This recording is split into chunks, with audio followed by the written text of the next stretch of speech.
brace yourself for the literal terror I'm about to share with you. I don't even know if this is the place for a story like this, but I can't think of anywhere else to talk about it, and I just need to put it out there. I've told everyone under the sun about this. My family, my neighbors, my friends, random news outlets. It's never enough. I can't really explain it, but I feel some weird obligation to inform as many people as possible about what's been happening to me. So here goes. It's November of 2019 as I'm writing this. The story goes way back. I'm talking like 7 years plus. I can't tell you the exact year off the top of my head, but let's just say 2012. It might have been 2013, but that's my best guess. I was in my mid-20s with a stable job and girlfriend who is now my fiancée. I never went to college, so I had been in the workforce for a while, and it was unlikely that my life would ever experience any drastic change. Because of that, there was no reason for me to move far away from home, so I didn't. At that age, my girlfriend and I had just moved into my childhood home that my parents so graciously passed on to me as my first house. It's an extremely old brick house that my dad had actually inherited from his parents when he was around 40, so I'd be keeping it in the family. The house itself has seen a few rounds of renovations, but you can still tell it's old. It's the brick that gives it away. There are very few brick houses in our area, so it sticks out like a sore thumb. I kind of like that though, it feels special. Speaking of our area, we live in a very woodsy neighborhood, so the houses are spaced pretty far apart. Our house is also the last lot on our street, so instead of bordering the woods on just one side, we border it on two. The woods back there is massive, and I mean massive. As a kid, my brothers and I would often go exploring in there, but no amount of aimless wandering ever got us even close to charting the whole thing. I'm sure some people would find that intimidating, but I've always enjoyed the wilderness, so it wasn't a big deal to me. Plus, I'm a guy who likes keeping to myself, always have, so being isolated in my own little corner of the earth was appealing. Anyway, my girlfriend and I had been living there for a few months when all this started happening. It was sometime in the winter. I can't remember the exact month. All I know is that there was snow on the ground. It was sometime after 8 in the morning on a Sunday, the one day a week I got to sleep in. As I was getting in my pickup truck to treat myself to a coffee like I do every Sunday morning, I noticed something odd. In the driveway, right next to my car, there was what looked like a trail of footprints in the snow. My first thought was that my girlfriend had somehow woken up before me without me hearing her, and she came out to the driveway for whatever reason. But the more I looked around, the more I realized that was impossible. The path led across my front yard and through the hole in our side yard fence, meaning the footprints had originated from somewhere in the woods. On top of that, the trail didn't lead anywhere near our house, meaning they couldn't have been created by my girlfriend. I remember standing there, confused as hell. The trail didn't lead around our house or up to any of the windows, just the driver's side door of my car. That meant someone had walked directly from the woods to my car, only to immediately turn around and walk straight back into the woods. It was bizarre. I ended up asking my girlfriend about it later that day, but she obviously wasn't responsible for it. I wish I could give you more details about that first instance, but it was so long ago that that's about as much as I remember. It must have been at least 2 winters after that when the next thing happened. I specifically remember it being 2015, because that was the year my Seahawks lost the Super Bowl to Tom Brady. I woke up that morning and walked to my car. I think it was a weekday, but I'm not positive. As soon as I stepped outside, I instantly knew something was very, very wrong. There were footprints everywhere. I'm talking in the driveway, near all the windows, around the perimeter of the house. The yard was completely covered in them. I'm a pretty level-headed guy, so I'm not gonna say I started panicking, but I'd be lying if I said I was completely calm in that moment. I was already late for work, so I didn't have time to inspect the prints very closely, but I didn't want to leave my girlfriend in a potentially dangerous situation. I quickly ran around the house and yard to make sure no one was lurking on the property, but that was about all I could do in the limited time I had. As I was pulling out of the driveway, I texted my girlfriend about the situation so she wouldn't freak out. I ended up leaving work early that day, mostly because the situation was stuck on my mind. By the time I got home, my girlfriend had made some shocking discoveries. As soon as I pulled up, she beckoned me into the yard and pointed at one of the trails, saying it had been bothering her all day. At first, I was confused, but then I realized what she was talking about. None of the footprints had left any shoe marks. I felt like an idiot for not picking up on it sooner. Whoever had left the footprints had been walking around in their bare feet. I was at a loss for words. Who the hell would walk around barefoot in freezing cold temperatures? My girlfriend suggested that maybe it was some kind of animal, but the prints genuinely looked like 2 human feet. We went inside and called my dad, but he said he never experienced anything like that in all of his years of living in that house. He told me to grab my rifle and try tracking down whoever had left the footprints. I really didn't want to, but I knew this kind of thing was my responsibility.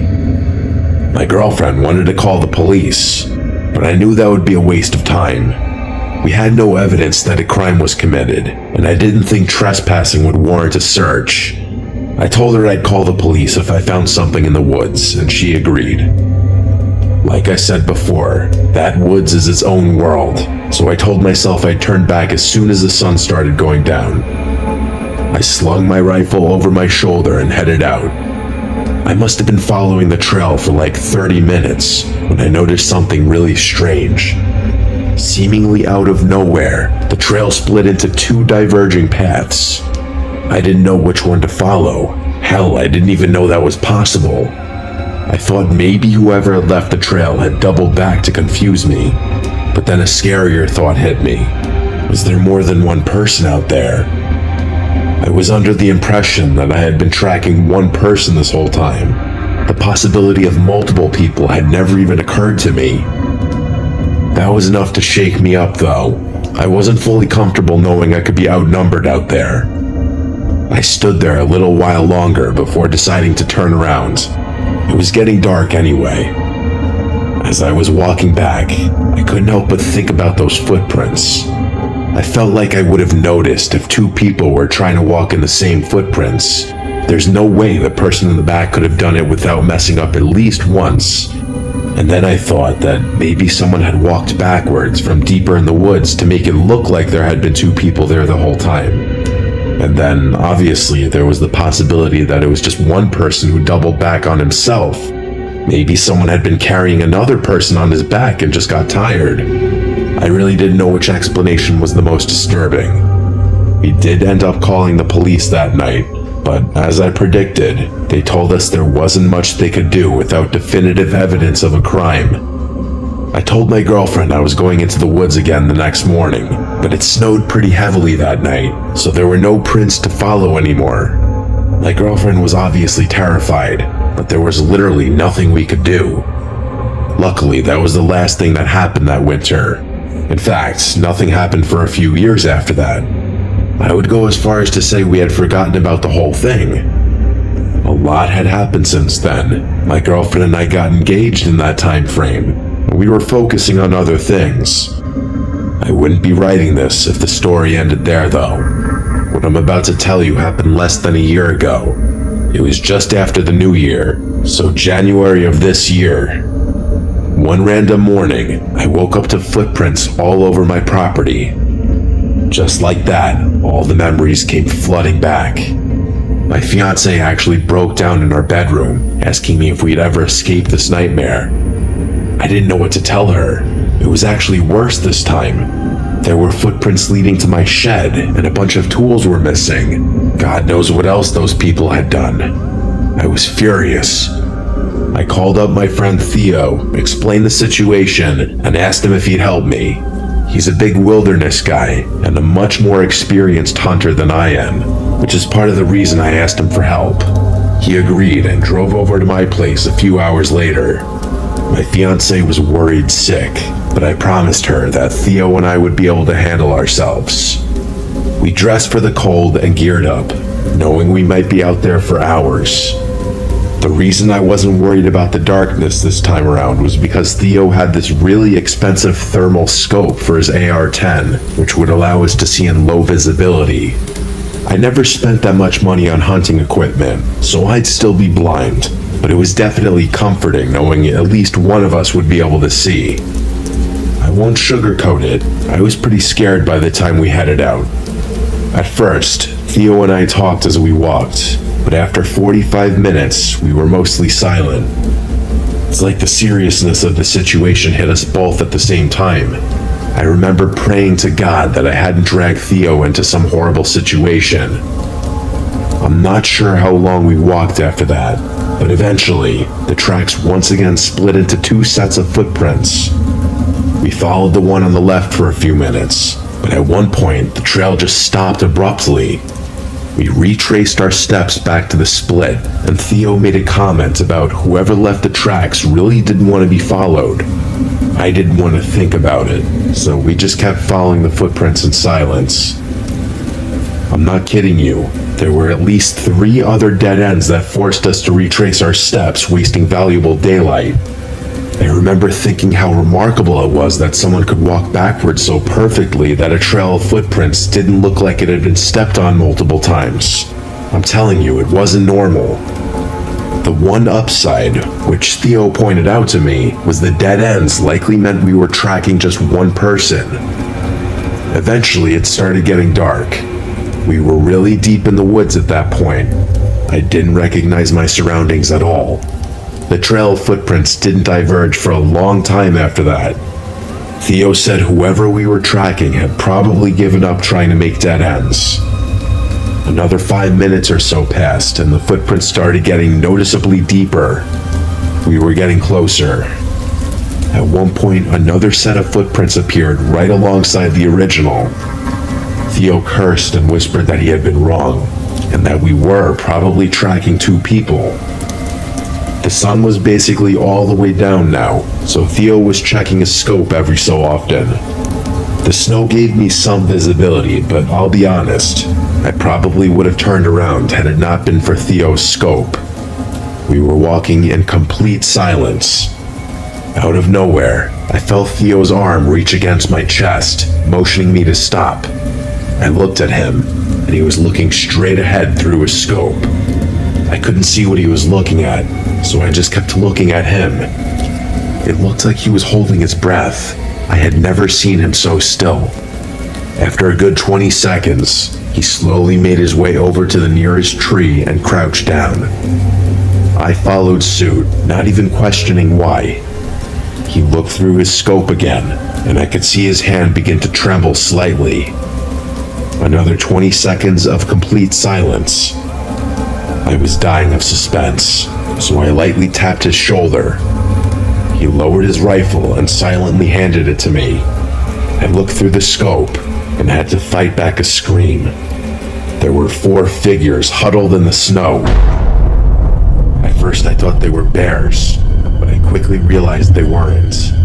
They were human beings. 2 of them were large and hunched over, and the other 2 were smaller. The smaller ones were clinging to a nearby tree, wildly jerking their heads around. They were eating something. I couldn't make out faces or details. Thermal scopes don't give you that, but I could see enough to know they were naked. It was the most terrifying thing I have ever seen with my own 2 eyes.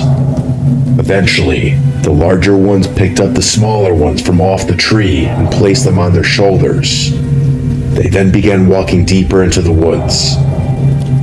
Theo and I sat under that tree for what felt like an hour. We didn't dare move until we were positive that there was no way those things could hear us. By the time we got back to the house, hours later, I was surprised to find my fiancée was still awake. She told me she couldn't sleep knowing I was out there and asked what we found. I told her in as minimal detail as possible, but she was still horrified. We called the police that night, who told us they'd search the woods the first thing the next morning. Theo agreed to stay the night so the two of us could assist the police in their search.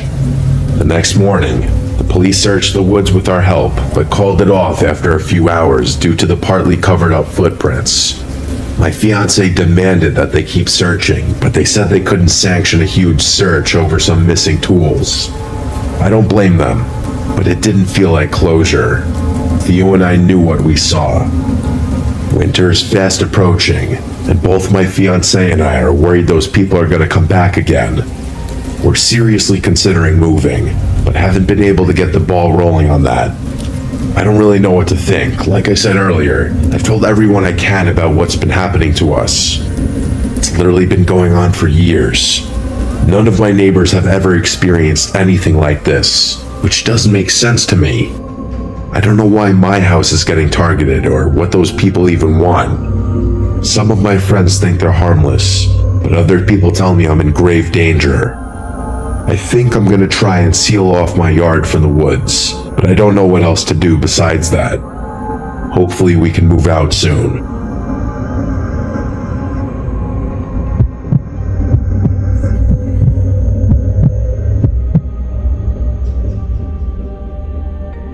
Last summer, I decided to tackle a major section of the Pacific Crest Trail.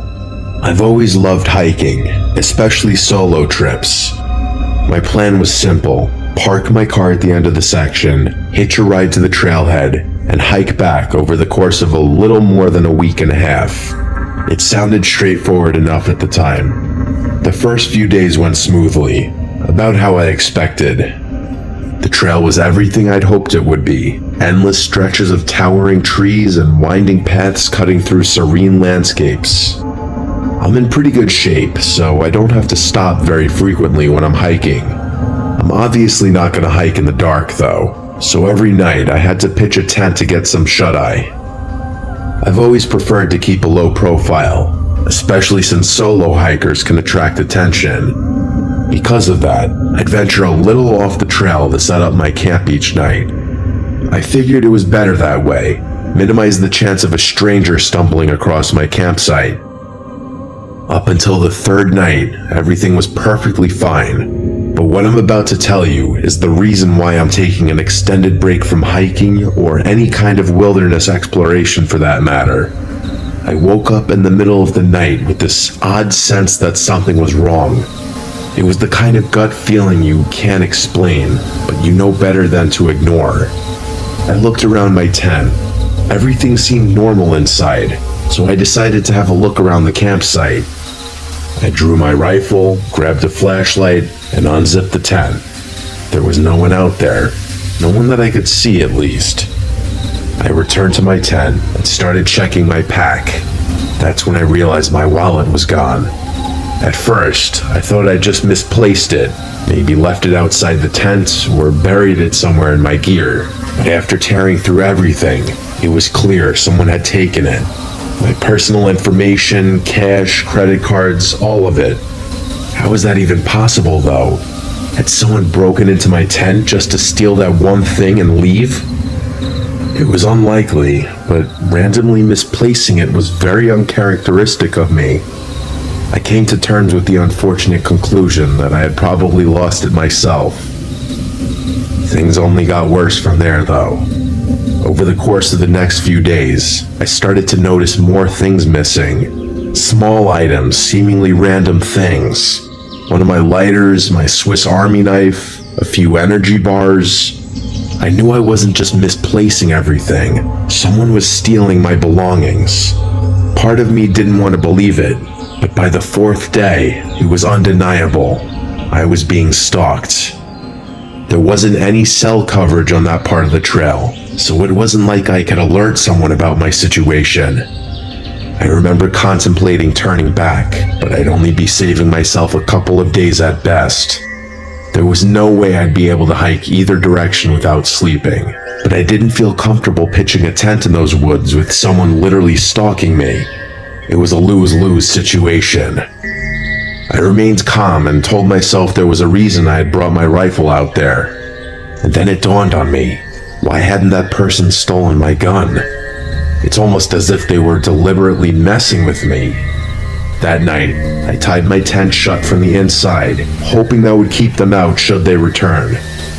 I tried to stay up for as long as possible, but I eventually fell asleep from pure exhaustion. My plan worked though, because when I woke up the next morning, there was no sign that anyone had been in my tent. By then, the paranoia had set in fully though. The solitude was getting to my brain, and every second of hiking was agonizing. I don't have anxiety, nor have I ever had it, but let me tell you, I've never felt worse in my life than I did over the next few days. Just imagine being in my position. No options but to continue hiking despite knowing someone's lurking not far behind. The anxiety was perpetual, and I was unraveling. I can't explain why or how, but my mind started playing tricks on me. A rustling in the bushes turned out to be nothing. A shadow flickering at the edge of my vision vanished the moment I turned my head. The hallucinations got worse. I can't remember most of them specifically, but the one that sticks out the most is this. As I was walking, I felt myself step into an ankle-deep puddle of water that almost caused me to trip. I literally heard the splash and felt the cold water soaking my sock, but when I looked down, the ground was completely dry. I stood there in complete shock. It felt so real. I had no choice but to continue down the trail. As bad as the days were, the nights were always worse. I tied my tent shut and slept next to my rifle, but nothing made the anxiety go away. At one point, I had to splash cold water on my face to calm myself down. The hallucinations mostly subsided after that. I'm not sure what I would have done if they had continued. The next night, I woke up to the sound of footsteps walking around my campsite. I quietly grabbed my rifle, preparing to confront whoever was there, but my body was frozen in fear. Eventually, the footsteps faded into the woods, but there was no way in hell I was going to sleep after that. As soon as the sun came up, I packed up camp in a frenzy, my hands shaking so badly I could barely tie my gear. I couldn't stay out there another night. I was so close, probably a day and a quarter's hike away from my car, maybe less if I moved quickly.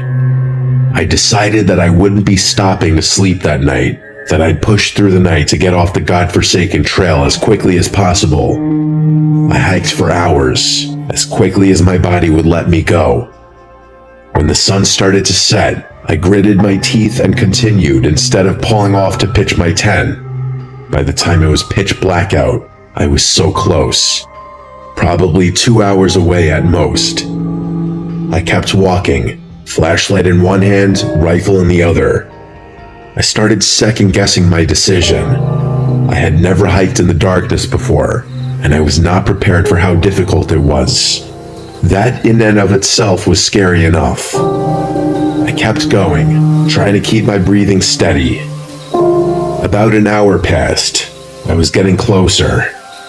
And then, I heard it. Somewhere behind me, I was sure I heard footsteps.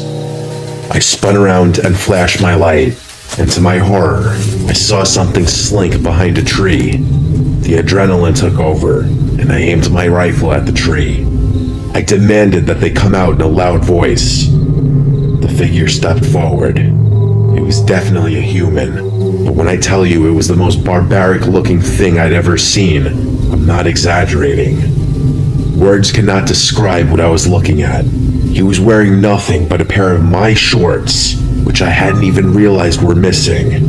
His skin was scratched up in several different places, and his face was covered in hair. He started walking towards me, even though I had my rifle aimed at him. Before I could think, I tapped off a warning round next to him. He jumped at the sound and instantly retreated, sprinting back into the woods. I was in shock. Without wasting another second, I turned around and went as fast as I could. By the time I made it out of the woods, I locked my car doors and called the police. When they finally showed up, they told me that I shouldn't stick around. I didn't need to be told twice. I was out of there that night. The craziest part of the whole thing, in my opinion, was the hallucinations. I didn't think such vivid hallucinations were even possible. It's going to be a long time before I go hiking again, and I can confidently say that when I do, I won't be alone. I would advise anyone planning on hiking the Pacific Crest Trail to be extremely cautious and carry a firearm. This experience is something I still think about often.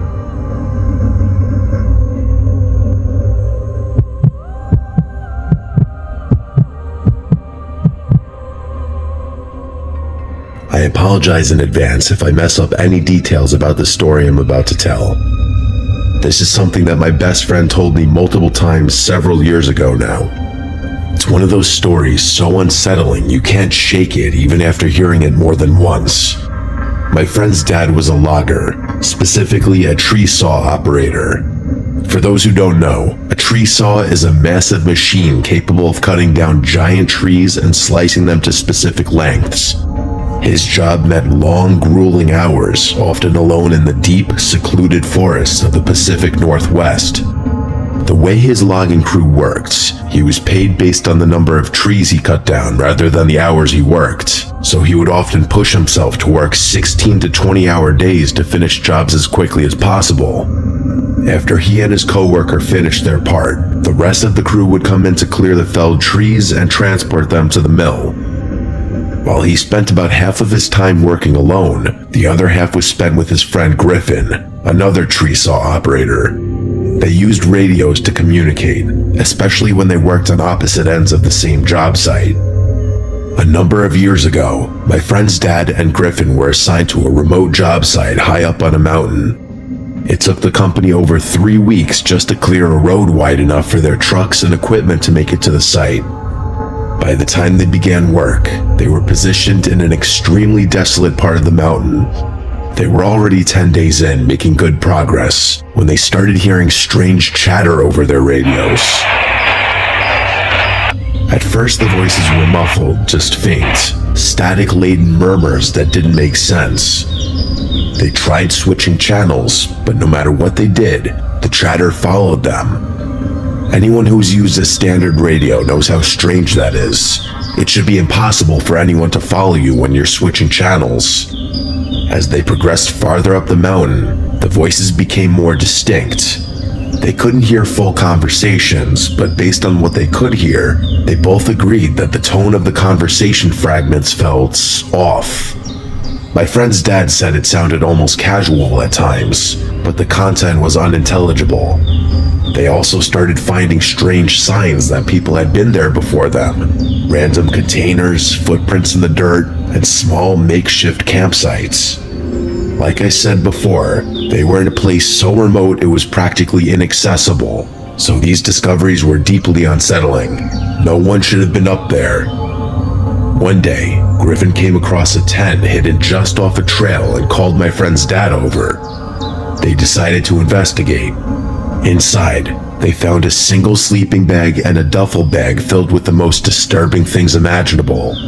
Multiple pairs of children's underwear, duct tape, rope, and crude sketches of children being molested. There were even photos of a fresh apple indicating whoever owned it had been there recently. Griffin wanted to pack up and leave immediately. My friend's dad, ever the workaholic, insisted they finish the job. They agreed to limit radio communication to emergencies only and decided to keep working. That night, they sat in the camper, unable to shake the dread that hung over them. The radio crackled to life again, and this time, they could make out snippets of a conversation between two men. They were talking about mundane things, collecting water and firewood, but the realization that these men were likely connected to the tent freaked my friend's dad out. Griffin wasn't as fazed, but my friend's dad was losing it. The next night, my friend's dad decided to confront them. When he heard the men talking about gathering bush for a fire, he grabbed the radio and demanded to know who they were and what they were doing there. The radio went silent immediately, and the men didn't respond. That silence was almost more unnerving than the chatter. Griffin was upset that my friend's dad had announced their presence, and the two of them got into a brief argument before deciding they'd escalate the situation the next day. Around midnight, Griffin shook my friend's dad awake, whispering that someone was outside the camper. The first thing he noticed was the soft sound of footsteps crunching on the gravel outside. Heart pounding, he fumbled for his gun, only to realize it wasn't loaded. He had no idea where his ammunition was. Griffin was unarmed, and the idea of calling the police was laughable given their location. They both sat frozen as they heard the camper door handle jiggle. The door creaked open, but didn't fully swing inward. Their camper was high off the ground, and there was no ladder or stool to climb up.